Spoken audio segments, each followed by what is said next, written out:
All right, hey guys. I just been wanting to thank you so much for the donations. I received some of them from you. Really appreciate it. I also really appreciate your kind words and any little bit of support that you send me. Or I also, I was gonna say, I also appreciate hearing your stories. The lady in the comments, I forgot your name, but was talking about you got kicked in the back for when somebody saw your social media because you were a Trump supporter. I'm so sorry. That's crazy. And this is why we have to vote, because we can't let these people win.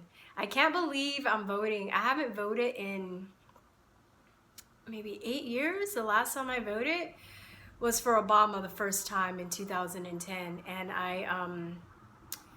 I didn't vote for him the second time because I start to see through the bull crap.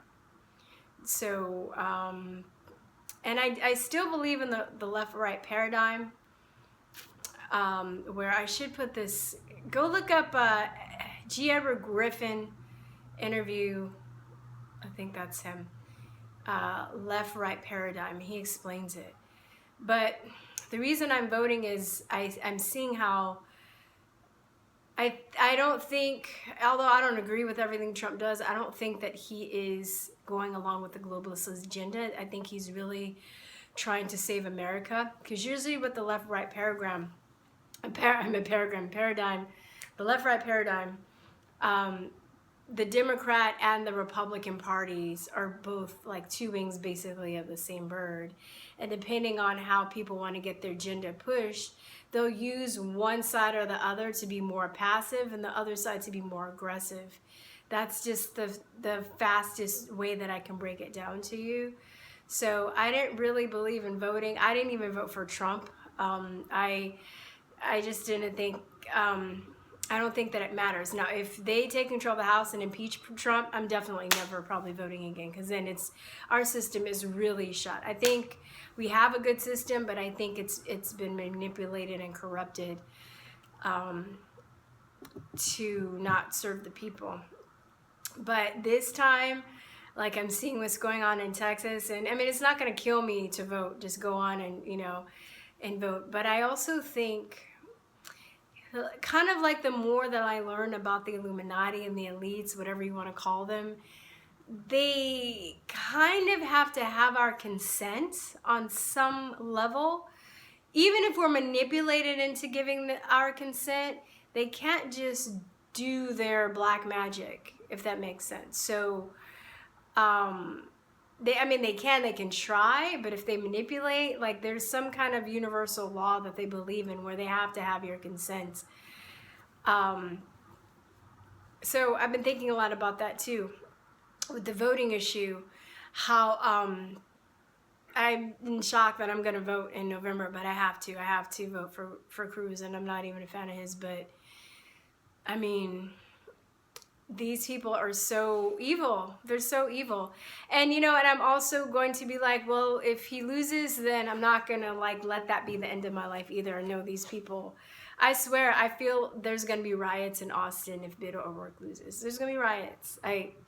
I'm not kidding. Like, I'm kidding, but I'm not kidding, because these people are so amped up and so psychotic and so just like signs everywhere and just like, yeah, we're going to do it. And I think he's going to win. I personally think that the tech companies are going to try and interfere. But I hope that enough people go out and vote, and there are enough white hats inside the tech industries where that won't be allowed to happen. There'll be that, Beto will lose fair and square if he does.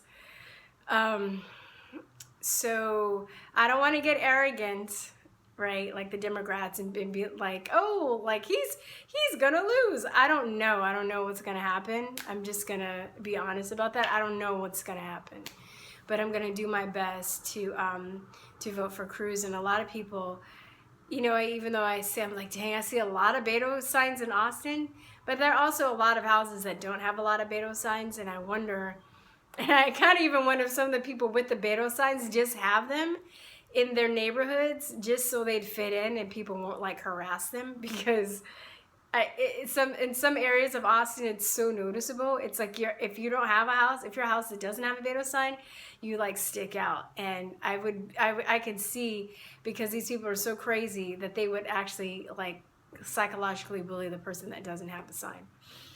I'm just saying, you know, it's kind of like you're not in the cult. Where's your sign, Bob? I don't see a sign in your yard. Where is it? Where's your Beto sign?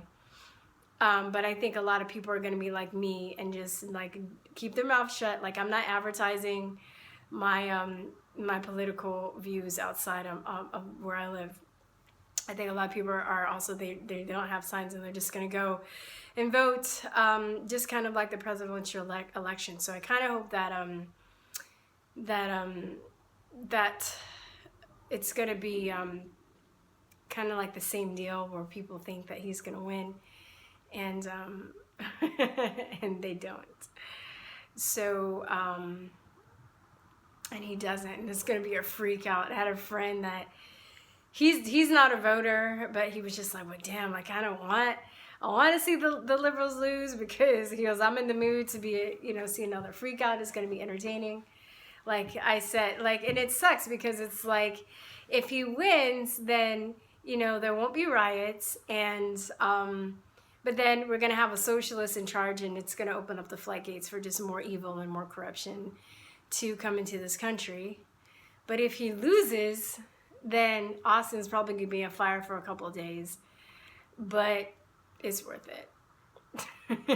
I'll just hide out. I'll just get my food supply. I'll be good and hide out for a couple of days. So anyway, updates. So please, if you have not started the series, American and Unafraid, we got together with Uber Guy, Conservative Mexican, American Curls, Kayla Truth, Maurice Delk, Magnificent, and we all had a chat talking about illegal immigration and the issues that it's bringing to our country. Keyword illegal, not legal, but illegal immigration, and how it affects all of us on a major scale. I think that's the biggest issue with the election. Everybody that was on that chat is also going to be uploading episodes to their own channels. I gave them permission to do it. I gathered the people, I edited it, I can't even say edited it. I edited it. I chopped it up in parts and did some overlays and stuff. And I know I'm not an editor. I have a couple, one of my best friends, another one of my good friends are both editors. So I know they're going to be looking at my stuff like, you know, with a critical eye. But I'm trying. I'm just, you know, I'm doing my best with what I know. So, yeah, check it out. Catch it. Leave some comments. We're going to have another one within the next week or two. Please let me know in the comments, what do you think the biggest issues are, another big issue in addition to immigration, that needs to be talked about. I think before the midterms, and I think my pick right now is Trump derangement syndrome. And I was going to tie it into how we can't let people win because of Trump derangement syndrome, and how we can't have these people in charge because they're out of their mind. That's my pick. But if there's something I'm missing, another subject, we're trying to gather ideas and figure out what we're going to do for our next panel. So any recommendations or suggestions on that would be great. If you agree it should be TDS or Trump derangement syndrome, please let me know in the comments below. All right, guys, that's it. Talk to you later. Peace, truth, and love. Bye-bye.